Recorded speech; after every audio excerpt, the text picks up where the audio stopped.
नमस्कार। আমরা এখন হেব্বাল ঐক্যতান থেকে ম্যানফোর্ড ঠাকুরটা দেখতে এসেছি। মানফো মানে মানায়াতা টেক পার্ক। হেব্বাল থেকে ম্যানফোর্ড ডিস্টেন্স এই 5 কিলোমিটার মতো। আমরা এই বাড়ির দিকে যেতেই ম্যানফোটা পড়েছে। ঢুকতেই বাদিকটাতে বেশ বড় মেলা বসেছে, আর একটু এগিয়ে গেলে পুজোটা হয়েছে। আমি এর আগে কখনো এই পুজোতে আসিনি, এইবারই প্রথম। প্রচণ্ড ট্রাফিক, অনেকটা দূরে পার্কিং করতে হয়েছে। তিনিশা তো ঢুকেই বায়না করছে এটা চড়বে সেটা চড়বে। এখন মোটামুটি রাত 11:15 মতন বাজে। খুব বেশি ভিড় নেই, ফাঁকা ফাঁকাই। তিশান্ত কোলে উঠছেই না, ও খালি নামবে আর নামলেই এদিক ওদিক ছুটে বেড়াচ্ছে। ম্যানফো হচ্ছে অ্যাকচুয়ালি একটা হলটার নাম, তো এর ভেতরেই পুজোটা হয়েছে। চলুন যাই ভেতরে। অনেক স্টল বসেছে, জামা কাপড়ের, খাবার দাবার, অনেক কিছুর রয়েছে। তবে এখন অনেকটা রাত হয়ে গেছে, তো তাই অনেক স্টল বন্ধও হয়ে গেছে।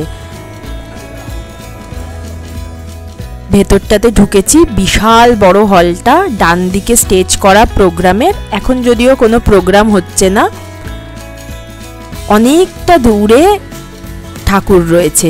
চলুন যাই, আগে ঠাকুর দেখি, তারপর একটু ঘুরবো। ঘোরার আর সেরকম কিছু নেই, সামনের ওই মেলাটাতে যাব। তিনিশা তো খুব বায়না করছে এটা সেটা চড়বে বলে। আর ভেতরে অনেক স্টল রয়েছে জিনিসপত্র কেনার, গয়নাগাটি, জামা কাপড়, বই, আরও অনেক কিছু। ভারী সুন্দর হয়েছে ঠাকুর, দেখুন। আর ডান দিকটাতে স্টেজ প্রোগ্রামের, অনেক বড়, বিশাল বড়টা। এই যে আনন্দ পাবলিশার্সের স্টল, গয়নাগাটির স্টল রয়েছে, পারফিউমের, জামা কাপড়ের, ফ্রি হেলথ চেক আপ,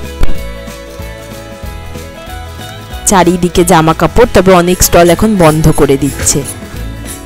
আমরা তো ঐক্যতান থেকেই খেয়ে দিয়ে এসেছি, এখন আর বিশেষ কিছু খাবো না, খালি দুজনে চা খাবো। চাটা খেয়ে মেলা ঘুরে তারপর বাড়ির উদ্দেশ্যে। এই যে বেরোনোর সময় ওরা দুজন উঠেছে এই ট্রেনে, খুব মজা দুজনের। এখানে তো বলছিলামই পুজোগুলো বেশ দূরে দূরে, মানে রাস্তাঘাটে চলতে চলতে পুজোয় ঢুকে পড়বো ওরকমটা নয়। চলুন এবার বাড়ির পথে যাই, 11:30 বাজে।